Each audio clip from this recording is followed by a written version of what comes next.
Can you project someone who's far less popular than Narendra Modi? अब ये इसका सही जवाब अर्णव जी यदि कोई दे सकता है तो सेंट्रल पार्लियामेंट्री बोर्ड ही दे सकती है, मैं अकेले नहीं दे सकता हूं। तो आपने क्यों कहा कि 2014 में लोग भारत के लोग will teach the Congress party A lesson, जिन्होंने मोदी को यमराज के साथ कंपेयर? भारतीय जनता पार्टी की लेड जो गवर्नमेंट 6 वर्षों तक इस देश में रही है, अथवा इस समय इस देश के कुछ स्टेट्स में जो भारतीय जनता पार्टी की हमारी गवर्नमेंट्स काम कर रही हैं, यदि उनके परफॉर्मेंस की और साथ ही साथ कांग्रेस गवर्नमेंट अथवा कांग्रेस लेड यूपीए गवर्नमेंट के परफॉर्मेंस का कंपैरिजन यदि इस देश की जनता करेगी तो सहज रूप से इस नतीजे पर पहुंचेगी कि इस देश को गुड गवर्नेंस यदि कोई पॉलिटिकल पार्टी दे सकती है तो केवल और केवल भारतीय जनता पार्टी दे सकती है।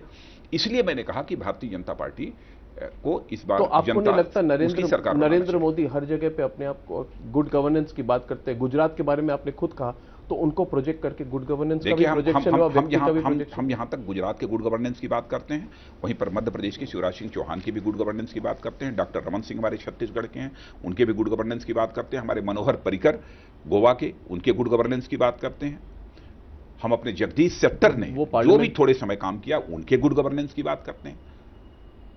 मगर जगदीश शेट्टर क्रेज तो नहीं है, मनोहर पर्रिकर क्रेज तो नहीं है, रमन सिंह क्रेज नहीं है, आपने खुद कहा मोदी क्रेज है। नहीं, अपनी अपनी स्टेट में सबका है। अपनी अपनी स्टेट में है सबका।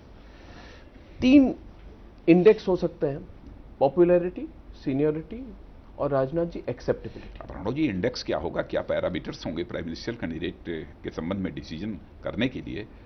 इन पैरामीटर्स के संबंध में भी यदि विचार करना होगा तो सेंट्रल पार्लियामेंट्री बोर्ड में ही हम लोग विचार करेंगे। मगर आप ये मानेंगे कि पॉपुलैरिटी के अलावा सीनियरिटी और एक्सेप्टेबिलिटी भी जरूरी होंगे? मैं देखता हूं कि सेंट्रल पार्लियामेंट्री बोर्ड क्या फैसला करती है, क्या पैरामीटर्स रखे जाने चाहिए।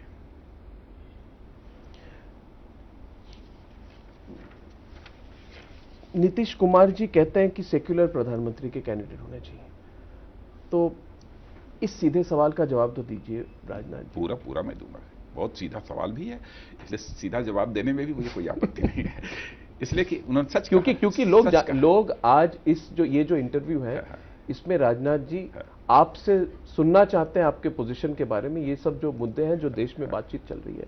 तो सवाल आपसे सीधा ये है कि जून 2012 में नीतीश कुमार ने एक इंटरव्यू दिया जिसमें उन्होंने कहा कि अगले प्रधानमंत्री एक सेक्युलर क्रेडेंशियल्स वाले व्यक्ति होने चाहिए। तो मैं प्रधानमंत्री के मुद्दे को छोड़ के आपको सिर्फ नरेंद्र मोदी के बारे में पूछ रहा हूं, क्या आपको लगता है कि Narendra Modi is a secular man? देखिए, do you believe Narendra Modi is a secular man? पहले तो नीतीश जी का जो स्टेटमेंट है कि प्राइम मिनिस्टर सेक्युलर होना चाहिए, मैं उसका स्वागत करता हूं। ये सेक्युलर कंट्री है और मोस्ट सेक्युलर पॉलिटिकल पार्टी इस कंट्री की यदि कोई है तो भारतीय जनता पार्टी है। यह बात मैं क्यों कह रहा हूं? कास्ट, क्रीड और सेक्ट की पॉलिटिक्स यदि किसी ने की है तो कांग्रेस ने की है, और इस देश की सबसे कम्युनल पार्टी यदि कोई है तो कांग्रेस पार्टी है। इन्होंने लंबे समय तक इस देश में हुकूमत की है, इंडिपेंडेंट इंडिया में, आजाद भारत में, लेकिन हिंदू, मुसलमान, ईसाई, इन सब के बीच जो भाईचारे का रिश्ता स्थापित करना चाहिए था, यह कांग्रेस पार्टी नहीं कर पाई है। केवल बराबर एक दूसरे के प्रति भय पैदा करके, एक कम्युनिटी का भय दूसरे कम्युनिटी के मन के अंदर पैदा करके इन्होंने वोट बैंक की पॉलिटिक्स की है। Bharatiya Janata party cast, creed अथवा सेक्ट की पॉलिटिक्स नहीं करती। हां, यह मैं जरूर कहूंगा कि भारतीय जनता पार्टी को हमारे पॉलिटिकल अपोनेंट्स के द्वारा भरपूर बदनाम करने की कोशिश की गई है। यदि हम करते तो मैं समझता हूं हम इस सिद्धांत को कभी न स्वीकार करते कि justice to all, appeasement of none, न्याय सभी को, तुष्टीकरण किसी का नहीं जी। इसे ही कहते हैं इंसाफ और इंसानियत की राजनीति। तो इस देश में इंसाफ और इंसानियत की राजनीति यदि करने वाली कोई पॉलिटिकल पार्टी है तो भारतीय जनता पार्टी। इसलिए इसीलिए जनता दल यू जैसी पॉलिटिकल पार्टी का पिछले 18 वर्षों से अलायंस इस भारतीय जनता पार्टी के साथ बना हुआ है। जो मेरा दूसरा सवाल था, क्या आपको लगता है कि नरेंद्र मोदी सेक्युलर है? हाँ, बिल्कुल सेक्युलर है। सेक्युलर है? हाँ, बिल्कुल सेक्युलर है, बिल्कुल सेक्युलर है। धारणा राइट विंग है, शायद गुजरात 2002 का जो एक मुद्दा चल रहा है उसके कारण? देखिए, गुजरात का 2002 का दंगा तो बहुत ही अनफॉर्चुनेट रहा, सब मानते हैं, उन्होंने भी माना है और मैं भी मान रहा हूं, सभी मानते हैं। अब केवल 2002 का ही दंगा नहीं है, देश में जहां भी कम्युनल राइट्स हुए हैं सभी अनफॉर्चुनेट हैं, सभी दुर्भाग्यपूर्ण हैं। जो भी दंगे होते हैं सारे दंगों को कंडेम किया जाना चाहिए। हमारी ये निश्चित धारणा है कि इस भारत में जो भी पैदा हुआ है, भारत माता की कोख से जो भी पैदा हुआ है, चाहे हिंदू हो, मुस्लिम हो, सिख हो, ईसाई हो, सभी एक दूसरे के भाई भाई हैं। यह मानकर ही जो पॉलिटिकल पार्टी चलेगी वही भारत को महान भारत बना सकती है, वही भारत को दुनिया की डेवलप्ड कंट्रीज की क्यू में लाकर खड़ा कर सकती है। और हम इसी आइडियोलॉजी के आधार पर, इसे आइडियोलॉजी आप न कहें, इसी पॉलिटिकल थॉट के आधार पर ही हम अपनी पार्टी को चला रहे हैं। मैं यह बात बहुत ही दो टूक शब्दों में इसलिए कर रहा हूं ताकि हमारा यह संदेश देश की जनता तक पहुंच जाए और मैं देश के सभी धर्म, सभी वर्ग, सभी जाति और सभी पंथ के लोगों से विनम्रतापूर्वक अनुरोध करना चाहूंगा कि हम इसी सोच के आधार पर काम करने वाले हैं। लेकिन वोट बैंक की पॉलिटिक्स वाले बराबर एक कंफ्यूजन पैदा करने की कोशिश करते हैं, उनके बहकावे में न आए देश की जनता। यह मैं नरेंद्र मोदी आप कहते हैं सेक्युलर है, सेक्युलर क्रेडेंशियल्स के व्यक्ति। बिल्कुल, बीजेपी में कम्युनल व्यक्ति सरवाइव कर ही नहीं सकता। क्या आपको लगता है नीतीश कुमार का जो कमेंट था वो नरेंद्र मोदी पर केंद्र बिंदु नरेंद्र मोदी थे उस कमेंट के? आपका एनालिसिस क्या है इस पर? नहीं, हमारी एनालिसिस ये है कि ऐसा नहीं है कि उन्होंने नरेंद्र भाई को टारगेट करके कभी कुछ कहा हो। नरेंद्र मोदी को ज्यादा प्रोजेक्ट किया जाएगा तो बीच में आपने देखा होगा कि इधर हाल में स्टेटमेंट जो नीतीश जी का आया था, नीतीश जी ने किसी ने कांग्रेस की कोई बात की तो उन्होंने कहा कि मैं कांग्रेस की प्रशंसा कभी नहीं कर सकता। और जानते हैं कि इस कांग्रेस ने इस देश का कितना बड़ा नुकसान किया है। और मैं सच बताऊं कि इस देश में जो आज गरीबी है, आज इस देश में जो बेरोजगारी है, और आज तक हमारा उनके 53-54 ईयर्स की गवर्नेंस के बावजूद सबसे ज्यादा हुकूमत कांग्रेस ने की है इस देश में। इस देश को डेवलप्ड कंट्रीज की क्यू में नहीं खड़ा कर पाए, इसके लिए पूरी तरह से रिस्पांसिबल प्रेशर डाल रहे हैं नीतीश कुमार आप पर। मेरा अंडरस्टैंडिंग है राजनाथ जी की एक तरह से प्रेशर डाल रहे हैं पहले से इन एडवांस, क्योंकि उन्होंने कहा कि NDA should declare its prime minister candidate in advance. मुझे पता नहीं, आपने देखा होगा, आप मीडिया को बहुत फॉलो करते हैं, जेडीयू के हर दूसरे व्यक्ति ये कहते हैं कि बीजेपी को डिसाइड करना चाहिए, नेम करना चाहिए, सेक्युलर व्यक्ति चाहिए। आप कह रहे हैं नरेंद्र मोदी सेक्युलर है, क्या आपको लगता है जेडीयू के लिए नरेंद्र मोदी सेक्युलर होंगे? एक अरुण जी, मैं कहूंगा कि नीतीश जी का एक और स्टेटमेंट है, उसको भी देख लें।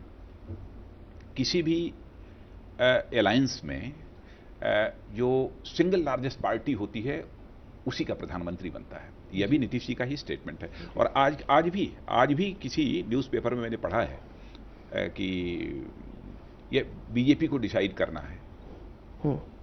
नहीं, आप बहुत विनम्रता से with great humility I would like to humbly disagree, और उसका मैं कारण आपको प्रेजेंट करना चाहता हूं। जी हाँ, बिल्कुल करिए। नीतीश जी का ये जो इंटरव्यू है, जिसके बारे बहुत चर्चित इंटरव्यू है, उसमें उन्होंने कहा, पहले का कि आज का? 2012 वाला इंटरव्यू है। मुझे तो नहीं लगता कि पॉलिटिकल लीडर कुछ कहे उसका महत्व आज नहीं हो। 10 महीने हो गए, वो महत्व तो होगा उसका। तो उन्होंने कहा चार पांच चीजें कही। एक कहा डिक्लेयर लीडर इन एडवांस, पहली बात। दूसरा उन्होंने कहा leader should be acceptable to every constituent of alliance. तीसरा कहा सेक्युलर क्रेडेंशियल्स।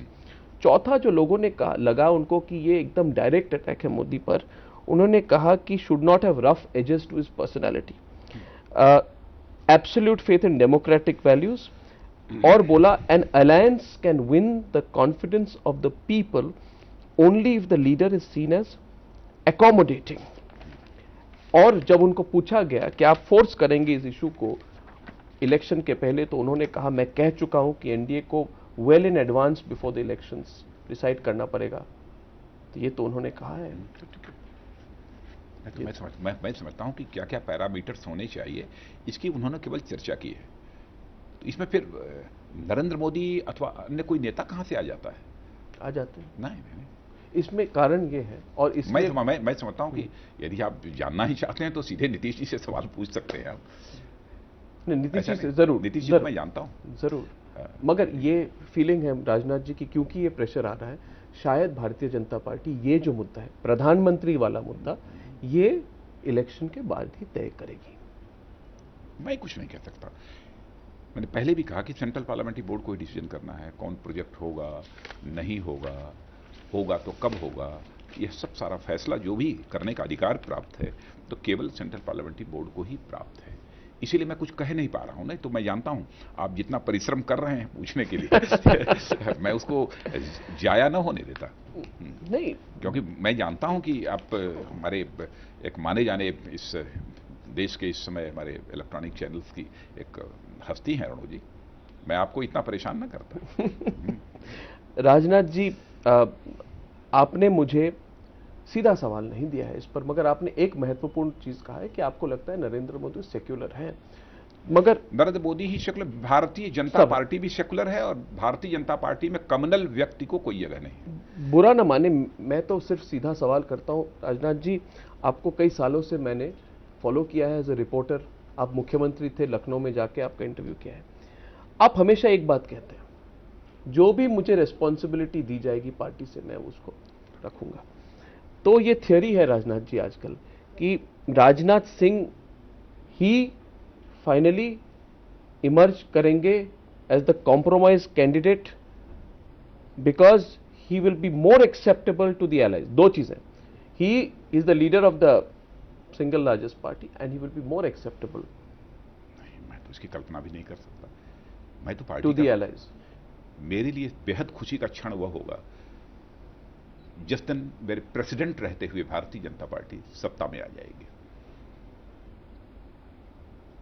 और हम लोग जिसको भी प्रोजेक्ट करेंगे वह एक्सेप्टेबल होगा हमारे सारे एलाइज को।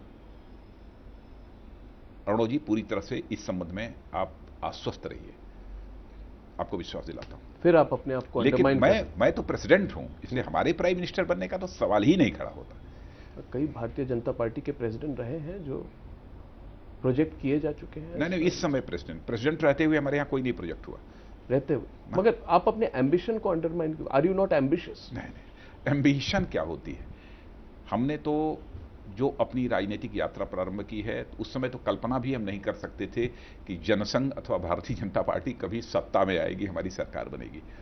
उस समय राजनीतिक क्षेत्र में भी काम करते हुए हम लोगों के नेता अटल जी हों, आडवाणी जी हों, भंडारी जी हों, ठाकरे जी हों, ये सब लोग यही कहते थे कि हम लोग देश के लिए काम कर रहे हैं, देश बनाने के लिए काम कर रहे हैं। बल्कि एक सेंटेंस बोला करते थे लोग, कहते थे ध्यान रखना तुम लोग राजनीतिक पार्टी में काम कर रहे हो तो राजनीति केवल सरकार बनाने के लिए नहीं की जानी चाहिए, राजनीति यदि की जानी चाहिए तो समाज बनाने के लिए की जानी चाहिए, देश बनाने के लिए की जानी चाहिए।